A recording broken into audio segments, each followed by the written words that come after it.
दो सहेलियों की कहानी। काव्या एक आइसक्रीम की दुकान से आइसक्रीम ऑर्डर कर रही थी। वो जहां खड़ी थी वहां से थोड़ी ही दूर रास्ते पर एक चमचमाती कार आकर रुकी। इस कार में से एक कपल बाहर आए जो पास के मॉल में जाने लगे।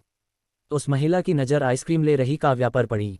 वो उसके पास गई और उसके कंधे पर हाथ रख कर बोली, अरे काव्या, तू, कितने सालों के बाद मुलाकात हुई है हमारी। काव्या ने उस महिला को पहचान लिया। वो कोई और नहीं, उसकी कॉलेज की सहेली कविता थी। कविता को देखकर वो खुश हो गई और उसकी ठाट बाट वाली जिंदगी से उसे खुशी भी हुई और मन ही मन अपनी जिंदगी से तुलना करने से दुख भी। कविता ने उससे उसके हालचाल पूछा और वो वहाँ क्या कर रही है वो भी। काव्या ने उसे बताया कि आज उसकी शादी की सालगिरह है, इसलिए वो और उसके पति इस आइसक्रीम पार्टी करने आए हैं।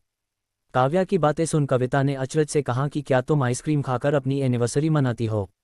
काव्या ने दुखी मन से कहा, हाँ, हमारी फाइनेंशियल कंडीशन इतनी अच्छी नहीं है, इसलिए हमें सोच समझकर ही खर्चा करना पड़ता है। कविता ने अपनी बढ़ाई मारते हुए कहा कि उसका पति उसे एनिवर्सरी पर लंदन ले गया था। वो आगे बोली कि उन्होंने उसे ये डायमंड की घड़ी भी गिफ्ट दी। अपनी घड़ी दिखाने के लिए जब उसने अपना हाथ ऊपर उठाया तो उसके हाथ में वो घड़ी नहीं थी।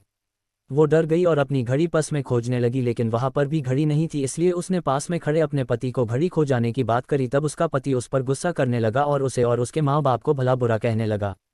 फिर गुस्से में उसका पति घड़ी खोजने ले लिए कार की तरफ चला गया। काव्या ये सब हैरानी से देख रही थी। उसने कविता से पूछा कि उसका पति उसे कैसे बात करता है। कविता ने आंखों में आंसुओं के साथ कहा कि उसके ससुराल वाले रिश्तों से ज़्यादा पैसों से प्यार करते हैं। काव्या को कुछ दिन पहले की बात याद आई जब उससे नया मोबाइल गलती से टूट गया था।